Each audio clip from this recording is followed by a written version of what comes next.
Bonjour à toutes et à tous, j'espère que vous allez tous très bien. Aujourd'hui, on se retrouve pour une nouvelle vidéo. On a Bitcoin depuis la dernière vidéo qui n'a pas beaucoup bougé. On est venu liquider la trendline qu'on avait vue dans la dernière vidéo. Aujourd'hui, on est dimanche, donc je vais vous partager un petit peu mon ressenti pour la semaine qui arrive, notamment sur l'or. On ira voir également le S&P 500. Par la suite, on ira voir le Solana. On a eu pas mal de volatilité hier. On ira voir par la suite l'Ethereum, on ira voir le Tao, le FET et on finira par le Rudder qui est vraiment sur le même niveau depuis plus d'une semaine. Je pense qu'on est actuellement dans une plus grosse manipulation. On ira voir ça juste après.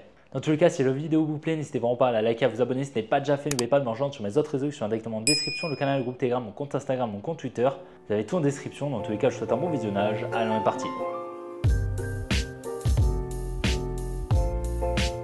Sur Bitcoin, dans la dernière vidéo, je t'avais mis en avant ici cette trendline juste là qui détenait pas mal de liquidités et du coup qui incitait beaucoup lorsqu'on était dessous la dump money à se placer en vente et lorsqu'on allait à casser, la dump money allait massivement se placer à l'achat. C'était pour ça justement que c'était une grosse zone à venir récupérer et je t'avais dit justement qu'il y avait d'énormes probabilités de venir la liquider. Finalement, c'est ce qu'on est venu faire, comme tu le vois. Par la suite, on est venu créer une nouvelle trendline qu'on est venu liquider ici, mais le prix est plutôt lent. En fait, on crée pas mal de liquidités en même temps au-dessus de chaque high. Au-dessus de chaque high, tu vas avoir pas mal de stop loss qui vont s'accumuler. Par la suite, on est venu ici créer de nouveau une grosse trendline juste là. Pour moi, il y a pas mal de chances d'aller, pas mal de probabilités d'aller la récupérer, la liquider au moins, d'accord, faire quelque chose comme ça peut-être dans les prochaines heures, peut-être les prochains jours, d'accord. Pour moi, ça incite beaucoup la dump money à se placer, donc forcément, il va y avoir énormément de stop loss ici qui vont s'accumuler juste en dessous, mais surtout, donc ça va pouvoir permettre à la smart money potentiellement de se placer si elle vient peut-être simplement liquider la trendline, donc inciter la dump money à vendre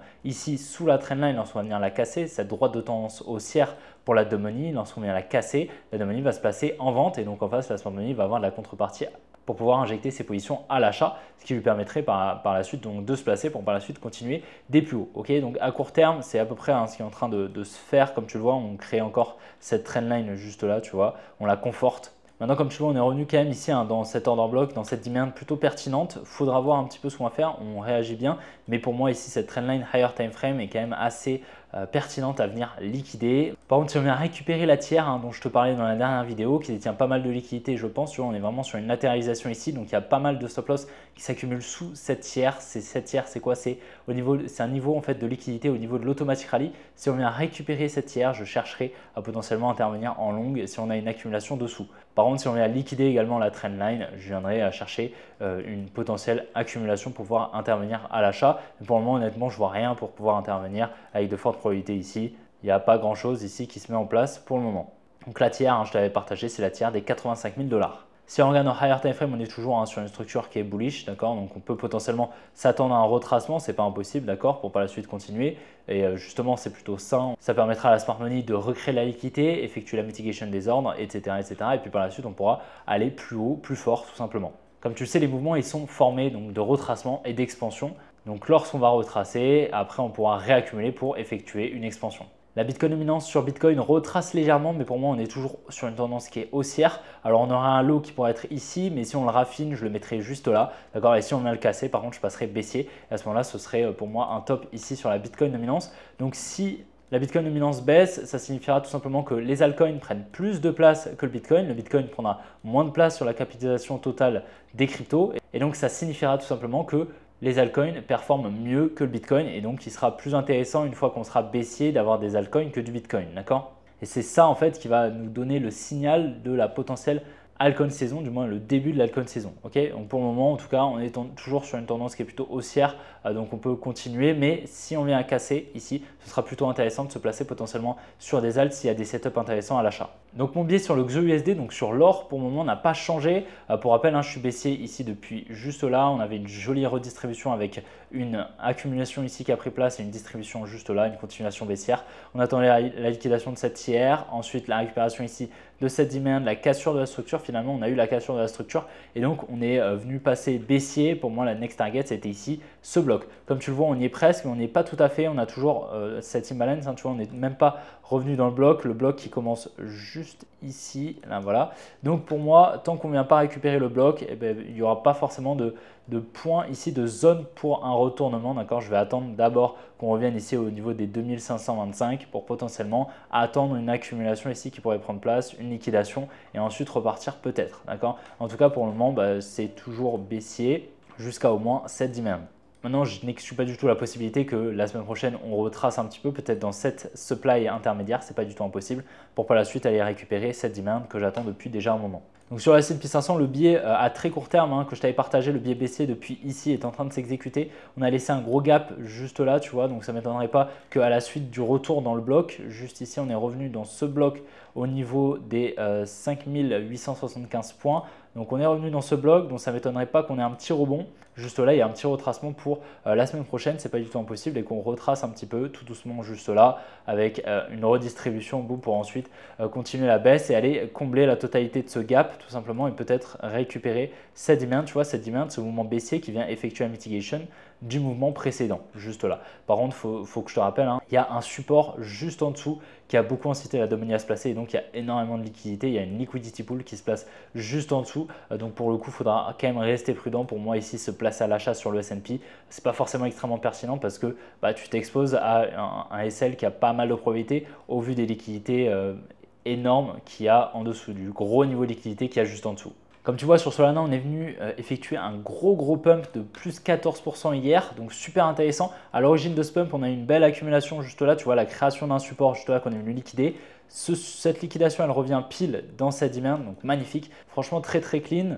Ici, on avait beaucoup de high. En fait, tous ces high accumulaient énormément de stop loss de short. Donc, ces stop loss de short, c'était des ordres de sortie. Ces ordres de sortie de short, c'était des ordres à l'achat. Donc, on avait beaucoup d'ordres à l'achat ici qui s'accumulaient. Ce qui a donc, lorsqu'on est venu les exécuter, fait accélérer le prix. C'est pour ça qu'on a eu beaucoup de volatilité. On s'approche de plus en plus de l'ATH du Solana. Maintenant, il faut que tu saches quand même que la market cap est déjà sur un ATH. La market cap du Solana, si on va ici dans crypto, on tape juste Sol ici, market cap. Et tu vois que la market cap est sur un ATH avec un ATH précédent en 2021. Ici, on est sur un ATH à 110 milliards de market cap. Donc, comme tu le vois aujourd'hui, le Solana est quand même bien plus capitalisé qu'en 2021. Donc, pour la semaine, honnêtement, ça ne m'étonnerait pas qu'on vienne retracer un petit peu tout ce mouvement, qu'on vienne au moins dans ce bloc juste là. Donc, le bloc qui commence aux 225 $ sur le Solana, qu'on retrace très lentement, tac, qu'on mèche un petit peu dedans, boum, et ensuite on repart, on réaccumule pour continuer la hausse. Pour le moment, l'order flow est haussier, donc tant qu'on ne vient pas casser la structure, on peut totalement s'attendre à des plus hauts. Ici, on est dans ce qu'on va appeler un complexe pullback, donc entre ce low et ce high, et donc on va s'attendre à potentiellement des plus hauts, mais on peut, il peut se passer pas mal de choses tant qu'on ne vient pas ici casser au moins ce low ou ce high. Sur l'Ethereum, ici, on est encore en train de conforter ici ce support. Donc, il faut voir. Pour moi, il y a pas mal de probabilités qu'on vienne le récupérer, le liquider. Tu vois, on a des equal low juste là. Ici, on a des equal low au niveau des 3000 $. Donc, c'est le support des 3000 $.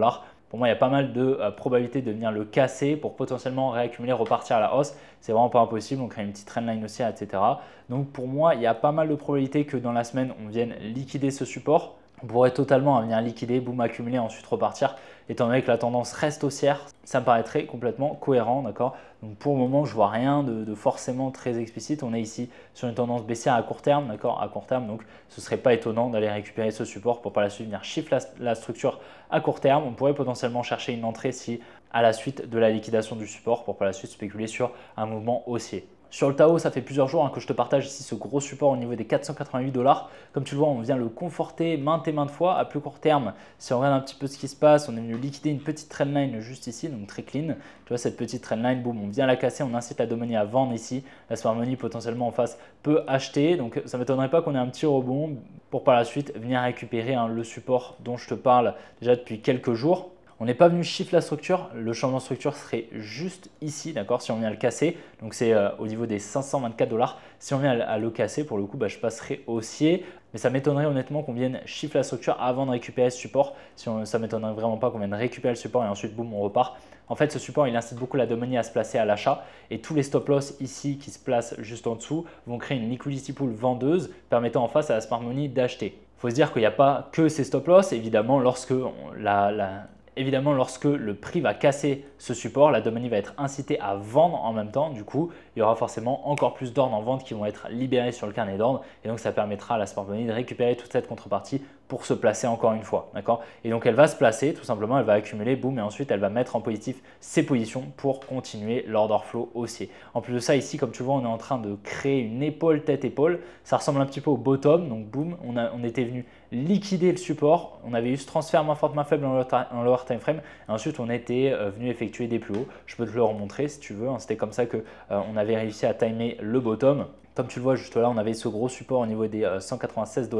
On avait cette épaule, tête-épaule. On est venu casser le support. On est venu récupérer la contrepartie. On a méché juste en dessous. Et ensuite, on est reparti effectuer des plus hauts. La Smart Money a mis en positif ses positions. Donc, c'est ce qui pourrait se passer. Personnellement, c'est ce que je vais attendre pour potentiellement intervenir sur le marché si j'ai une confirmation. Sur le fait, c'est plutôt intéressant. Alors, on aurait potentiellement une accumulation qui se mettra en place juste là. Je te l'avais déjà montré, mais on aurait potentiellement ici un Selling Climax, un Automatic Rally. On aurait un ST, un STNB. Juste là, tu vois, on vient créer un support juste ici qu'on vient liquider. Donc, on vient récupérer la contrepartie. Puis par la suite, on a une création d'une trendline. Juste là, on vient la liquider. On passe juste en dessous. La Smart Money récupère la contrepartie et se place à l'achat. Donc, on pourrait potentiellement venir protéger ici ce low. Ce n'est pas impossible. Je vais surveiller ça. En tout cas, ici, on vient de nouveau liquider une trendline. On a une potentielle manipulation ici qui se met en place avec un Selling Climax, un Automatic Rally, un ST, un STNB, pareil avec une trendline, boom, liquidation.